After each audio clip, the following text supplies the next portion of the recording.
Buonasera a tutte e a tutti, benvenuti. Ci spiace non essere stati qua all'inizio del film, ma veniamo da Udine, da un'altra proiezione sold out, dopo la prima assoluta che è stata fatta ieri al Trieste Film Festival, una proiezione molto emozionante con molti dei protagonisti del film. Con me ci sono ovviamente Andrea Segre e Matteo Calore, che ringrazio moltissimo Buonasera. di essere con noi ad aiutarci a capire di più di questo film, della sua genesi, a rispondere alle vostre domande, perché sono qua soprattutto per sentire le vostre curiosità. Io ne ho molte e le avevo prima del film, da cittadino me ne rimangono ancora diverse, perché devo dire la verità che la sensazione che si ha guardando il vostro documentario è anche che ci troviamo davanti a una materia legislativa forse volutamente vischiosa, arzigogolata. Qual è la situazione attuale? Perché il film parte un po' di tempo fa, poi però l'avete aggiornato fino a quasi l'altro continuare ieri. ad aggiornarlo. Non so se avete novità da ieri da Trieste, se c'è stata qualche accoglienza Ieri da formale. Trieste ancora nessuna reazione, però sì, 8 giorni fa il ministro Piantedosi era a Trieste e ha ribadito che secondo lui le riammissioni sono necessarie da potenziare e, per quanto gli riguarda, ha detto, legittime. Ed è stato abbastanza triste che non ci fosse nessun giornalista in sala che gli abbia chiesto perché lei le ritiene legittime, perché evidentemente con quella dichiarazione il ministro si riferiva a questa sentenza di cui parliamo, ed è insomma significativo, e per noi è uno insomma dei centri del film, che ci sia una in realtà tensione interna alle istituzioni tra il potere giuridico che ritiene queste procedure fortemente anticostituzionali e illegittime, sia per l'ordinamento nazionale che per l'ordinamento internazionale, e il potere esecutivo che prima le fa, poi le sospende ma senza alcuna dichiarazione, e oggi poi invece le ritiene di poterle riattivare, negando, non rispettando la sentenza del giudice Albano del Tribunale di Roma. Quindi è una tensione interna allo Stato, che è una tensione ovviamente interna a tutta l'Europa, non soltanto all'Italia, ed è la tensione madre, insomma, legata alle politiche migratorie, che è quella tra, diciamo, le necessità di cosiddetta protezione o di arginare il rischio di invasione, e la ricerca di un consenso politico e le basi del diritto nazionale e internazionale. E continuare a fare operazioni di questo tipo significa in realtà in qualche modo riscrivere la base di quel diritto, o quantomeno metterla in discussione.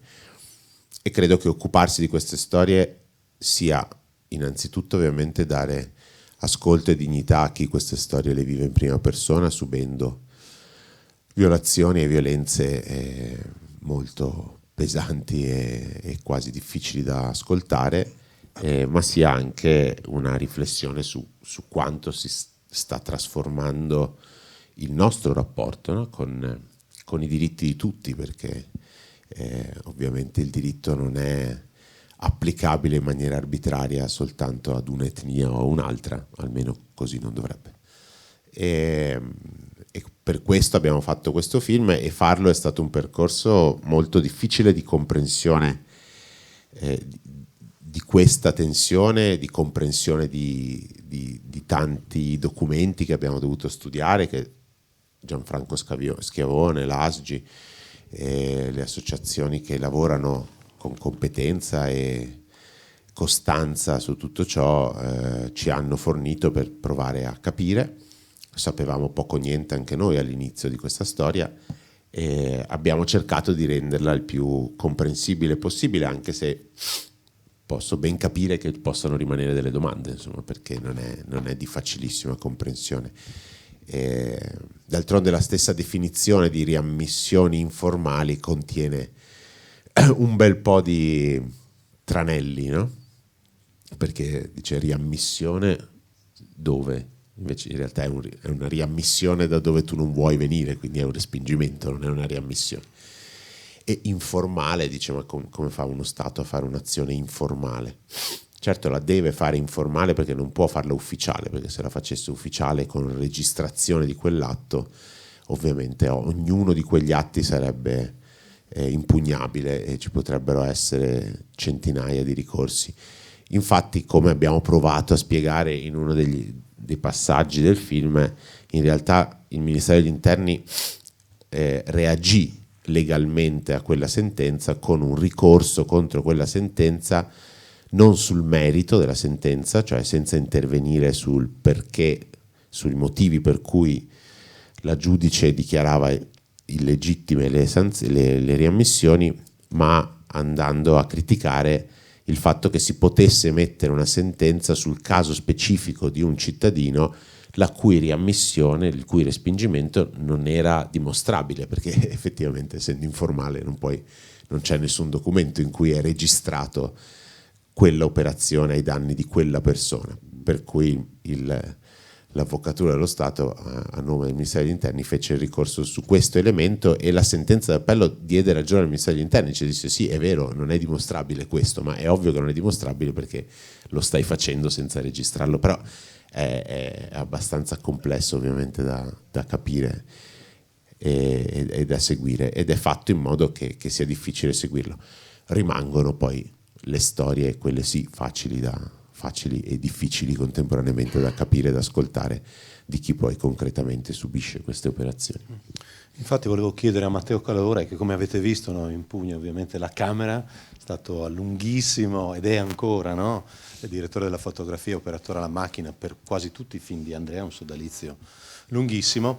Tu sei quello che si trova davanti a queste persone e volevo chiederti com'è andata in questo rapporto lungo a Biac con queste storie che tutto fuorché un gioco, questo game insomma che sentiamo ripetere costantemente, e soprattutto credo sia la curiosità della maggior parte del pubblico che ne è di loro, perché abbiamo detto che qualcuno ieri era presente a Trieste, a qualcuno certo. può essere andata bene, qualcuno è ancora lì, qualcuno magari da qualche altra parte.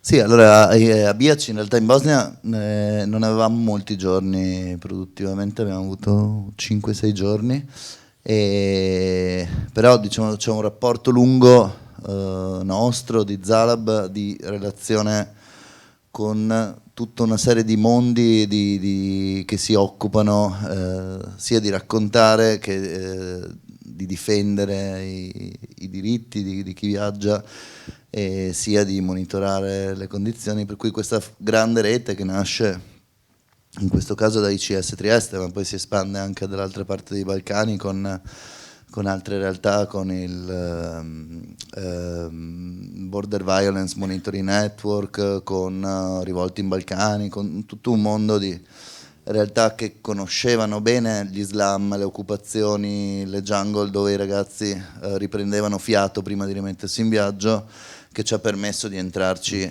come dire, abbastanza velocemente. E in più avevamo con noi Ismail, che insomma, per ragioni sempre produttive risulta interprete nei titoli di coda, ma per tutti noi è indubbiamente stato l'aiuto regista del film, nel senso che ha messo molto di più della sua sensibilità, che non è semplice tradurre. Lui è un musicista e suona il rabab, che è quello strumento afghano che avete visto, e ha avuto l'intuizione che avendo così poco tempo dovessimo trovare qualcosa che potesse essere un dono importante per chi stava bloccato lì, ma che non fosse qualcosa come dire, che serviva a risolvere i problemi, no, più materiali, che comunque c'è una gara di solidarietà forte della società civile bosniaca e di queste realtà che li aiutano costantemente, ma ci serviva qualcosa di più per metterci in un contatto più diretto e trovare una fiducia, e la musica lo ha fatto in modo incredibile, per cui siamo entrati, abbiamo iniziato a suonare, ha iniziato Ismail a suonare il rabab, e da lì sono partiti questa condivisione di una memoria, di un pezzo di identità che avevano lasciato alle spalle 2 o 3 anni prima quando sono partiti, e che avere l'opportunità di condividere di nuovo con qualcuno è stato un momento molto intenso e importante per entrambi, che ci collocava subito, no? su un dialogo paritario.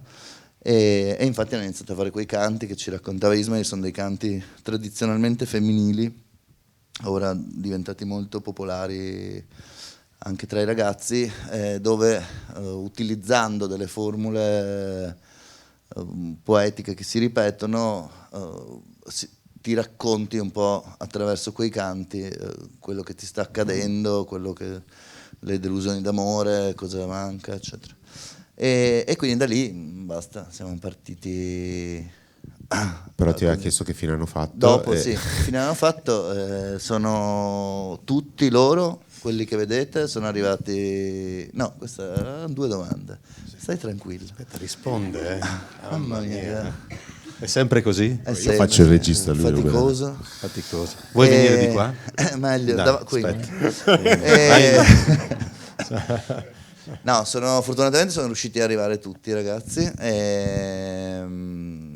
insomma quelli che avete incontrato, che avete visto nel film, sono in questo momento quelli che stavano in Bosnia, si trovano tutti a Trieste, quasi tutti. Insomma, erano con noi ieri sera, infatti. Sì, un bel gruppo è stato con noi nella primissima proiezione, che è stata ieri sera al Festival di Trieste, e c'è stata un'emozione molto forte, insomma, sia del pubblico che loro. C'è stata una standing ovation di diversi minuti, ma molto più densa di un applauso da Festival del Cinema, no? Era un applauso a quei viaggi, era un applauso di scuse quasi a tutta quella storia.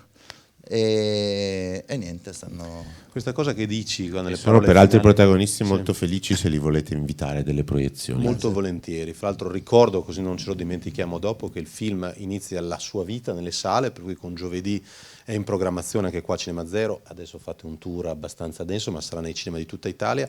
È a disposizione per le scuole, so che ci sono spesso molti docenti. Domani mattina abbiamo un mattinè già ricchissimo di studenti. Insomma, vale la pena mostrare queste storie, perché sono delle storie di invisibili che meritano una visibilità. Io vi dico, ho una scusa, ve lo dico personalmente, anche insomma, sono un po' abituato a stare qua a parlare col nostro pubblico. C'è questo logo qua della nostra regione, no? Che io ho sentito, ho sofferto, ho percorso come molti di noi questa frontiera costantemente, insomma, che è una frontiera porosa per noi. E devo dire che proprio in questi giorni l'ho sentita una cosa ancora più grave dopo aver visto il vostro film, che abbiamo quasi festeggiato, è successo in tutti i giornali del nostro territorio, l'apertura, l'annessione, diciamo, ai territori di Schengen della Croazia come una liberazione per le nostre ferie estive, nelle quali finalmente potremo raggiungere le splendide spiagge croate. Ecco.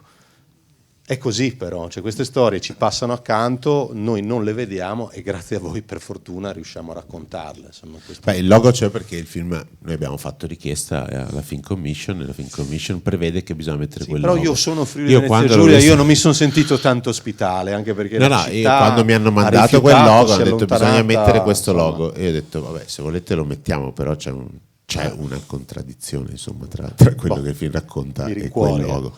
Detto questo, noi l'abbiamo messo perché fa parte del finanziamento che la Film Commission ha riconosciuto al film. Certo. Però c'è indubbiamente, nella presenza di questo logo, in fondo a un film di questo tipo, c'è un grande punto di domanda che nasce spontaneo. E su questa cosa di Schengen, che al di là del turismo, che insomma è un'obiezione la mia ovviamente bieca, molto che viene dalla strada, c'è però una ragione profonda che lega a questi maltrattamenti che subiscono, che hanno subito e chissà se subiranno ancora i migranti lungo la rotta balcanica al confine fra Bosnia e Croazia. Gli equilibri tra gli stati cambiano costantemente. Che cosa succede in queste settimane lo stiamo ancora cercando di capire.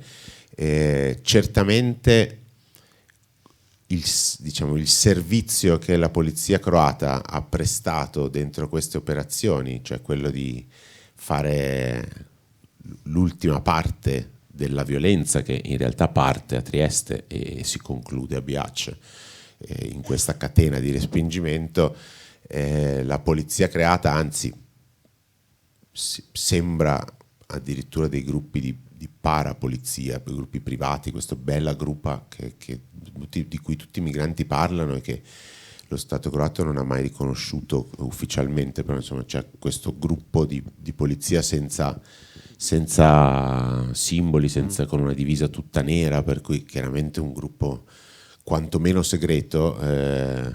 Questo lavoro brutto, questo lavoro sporco fatto dalla polizia croata è uno dei dazi pagati dalla Croazia per entrare in Schengen, cioè prima imparate a fare questo, ci aiutate a fare questo e poi dopo entrate a Schengen. Sicuramente c'è stato questo accordo. Adesso la Croazia probabilmente, ma questo sono congetture mie personali, perché è proprio materia di super attualità, quindi si sta cercando di capire che cosa succede. Probabilmente la polizia croata non dovrà più farlo e lo dovrà fare la polizia bosniaca, e lì ci sarà la grande tensione se lo dovrà fare la polizia bosniaca, la polizia della Srpska, e lì inizieranno altre tensioni che si intrecciano a tensioni precedenti. Insomma. Però qui siamo, diciamo, sull'ipotesi.